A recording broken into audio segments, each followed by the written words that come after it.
रकीबों ने रपट लिखवाई है जा जा के थाने में। रकीबों ने रपट लिखवाई है जा जा के थाने में कि अकबर नाम लेता है खुदा का इस जमाने में। सलाम, नमस्ते, सत श्री अकाल। मैं हूं आपके साथ हर्षिता मिश्रा और आप देख रहे हैं टाइम्स मेल। चुनाव आयोग का एसआईआर अब हर नागरिक के लिए एक जख्म बन चुका है। पढ़े लिखे लोगों के लिए भी चुनाव आयोग का एसआईआर एक सरदर्द बन चुका है।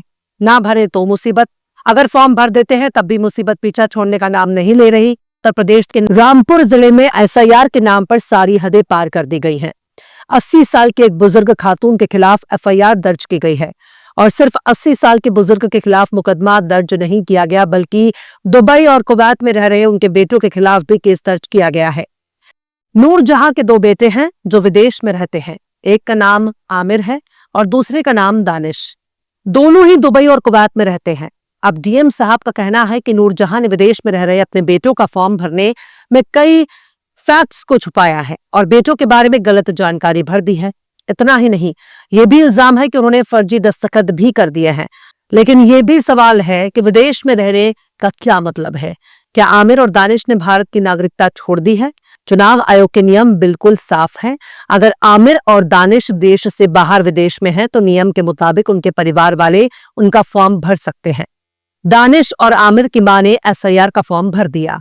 इसमें गलत कहां है? एसआईआर का फॉर्म घर घर जाकर भरने का काम बीएलओ का है। सभी तथ्यों को जांच करने के बाद ही बीएलओ फॉर्म जमा करता है। नूरजहां के दोनों बेटे काम धंधे के सिलसिले में विदेश में रहते हैं, ना कि उन्होंने भारत की नागरिकता छोड़कर दूसरे देश की नागरिकता हासिल कर ली है। फिर भी डीएम साहब को लगता है कि फॉर्म गलत भरा गया है।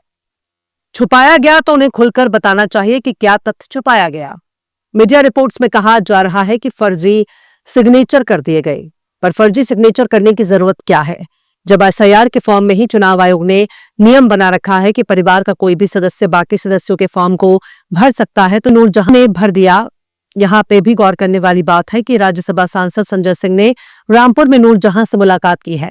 उनके पास दोनों बेटों के भरे एसआईआर फॉर्म की फोटोकॉपी भी मौजूद है, जिसमें दानिश और आमिर की मां ने अपने बेटों के फॉर्म में अपना सिग्नेचर किया है और यह भी बताया है कि सिग्नेचर करने वाला कौन है।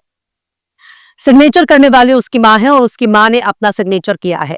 लेकिन डीएम साहब का कहना है कि बच्चे विदेश में रह रहे हैं और इस बात को छुपाकर मां ने एसआईआर फॉर्म भर दिया है। डीएम साहब को उनके मातहत अफसरों ने या तो गलत जानकारी दी है या तो फिर पूरी बात समझाई ही नहीं है। लेकिन बात सिर्फ यहीं तक नहीं है। आबादी के लिहाज से मुल्क के सबसे बड़े स्टेट उत्तर प्रदेश से तकरीबन 3 करोड़ लोगों के नाम वोटर लिस्ट से काटे जाने की तैयारी चल रही है।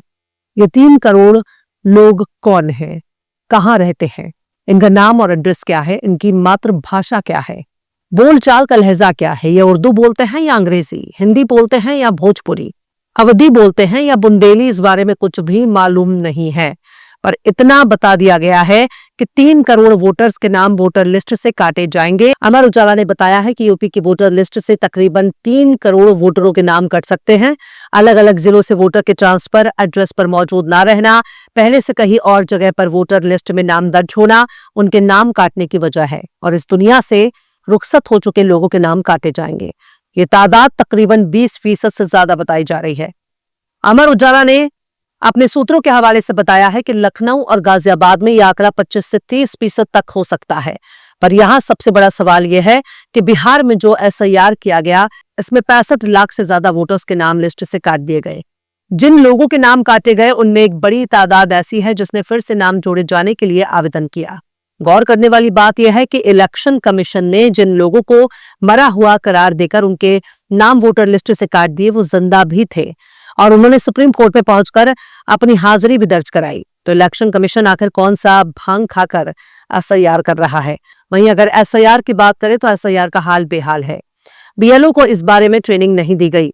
उनके हाथ में फॉर्म थमा दिया गया और वो घर घर जाकर फॉर्म बांट रहे हैं, खुद भर भी रहे हैं, जमा भी कर रहे हैं। ऑनलाइन मैपिंग का काम भी बीएलओ के ही जिम्मे थमा दिया गया है। एक बीएलओ स्कूल के बच्चों को पढ़ा भी रहा है, स्कूल भी संभाल रहा है, अपना घर परिवार भी संभाल रहा है, अपने बच्चों को भी पाल रहा है और ऊपर से इलेक्शन कमीशन के जरिए दी गई बीएलओ की जिम्मेदारी भी संभाल रहा है। ज्यादातर बीएलओ सरकारी कर्मचारी ही होते हैं। बहुत से तो ऐसे हैं जिनकी नौकरी भी परमानेंट नहीं, वो टेम्पररी नौकरी कर रहे हैं, संविदा पर नौकरी कर रहे हैं, कॉन्ट्रैक्ट बेसिस नौकरी कर रहे हैं, पर उन्हें बीएलओ बना दिया गया है। ऐसे में बीएलओ कई इलाकों में खुदकुशी कर चुके हैं, जिस पर जवाब देने में इलेक्शन कमीशन की जबान हलक में अटक गई है। ज्ञानू चाचा दाएं बाएं ताक रहे हैं। खैर, विपक्षी पार्टियां बहुत से सवाल उठा रही है और इन सवालों का जवाब ज्ञानेश चाचा नहीं दे रहे, या फिर यूं कहा जाए कि वो देना नहीं चाहते। शायद उनके पास इन सवालों का जवाब ही नहीं है। जिस एसआईआर पर इतने सवाल उठ रहे हैं, उस एसआईआर को लेकर इलेक्शन कमीशन बड़े बड़े दावे कर रहा है, लेकिन उन दावों की हकीकत कुछ और ही निकल रही है।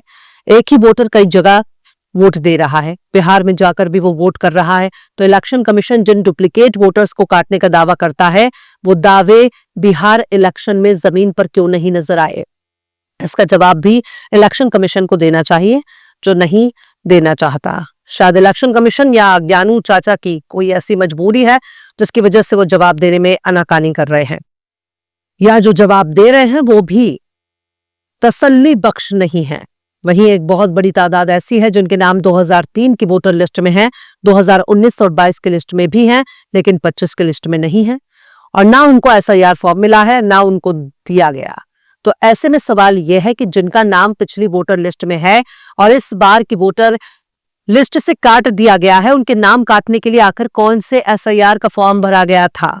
एसआईआर का फॉर्म तो अब जाकर भरा जा रहा है। ये सारे तमाशेबाजी और चालाकी इलेक्शन कमीशन कर रहा है, और क्या कर रहा है इसका जवाब ना वो पहले दिया था और ना अब देने के लिए तैयार है।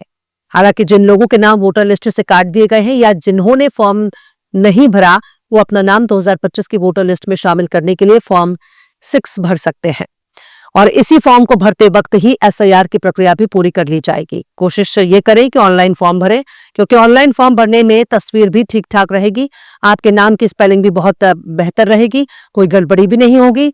मैनुअली फॉर्म भरने पर सबसे बड़ा रिस्क यही होता है कि नाम पूरा नहीं आता, आधा अधूरा नाम आता है, कभी डेट ऑफ बर्थ गलत होता है, तो कभी वोटर के नाम की स्पेलिंग खराब कर दी जाती है, तो कभी बाप के नाम की स्पेलिंग को गड़बड़ कर दिया जाता है। इसलिए ऑनलाइन एप्लीकेशन करना काफी ज्यादा बेहतर है।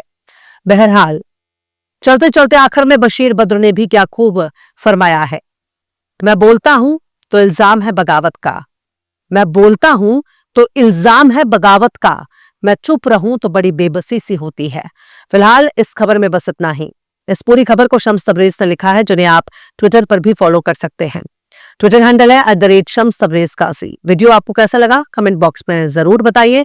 वीडियो पसंद आए तो लाइक करें, शेयर करें, और बेबाक निष्पक्ष स्वतंत्र पत्रकारिता को सपोर्ट करने के लिए आप हमारे चैनल टाइम्स मेल को जरूर से सब्सक्राइब करें और बेल आइकन की घंटी वाले बटन जरूर से दबा दें, ताकि आपको हमारे आने वाले नए वीडियो की नोटिफिकेशन फौरन ही मिल जाए। फिर मिलते हैं किसी और वीडियो में एक नई खबर के साथ। हर्षिता मिश्रा को दीजिए इजाजत। जय हिंद। अगर अभी तक आपने हमारे चैनल टाइम्स मेल को सब्सक्राइब नहीं किया है तो जल्दी से सब्सक्राइब कर दें और बेल आइकन भी प्रेस कर दें।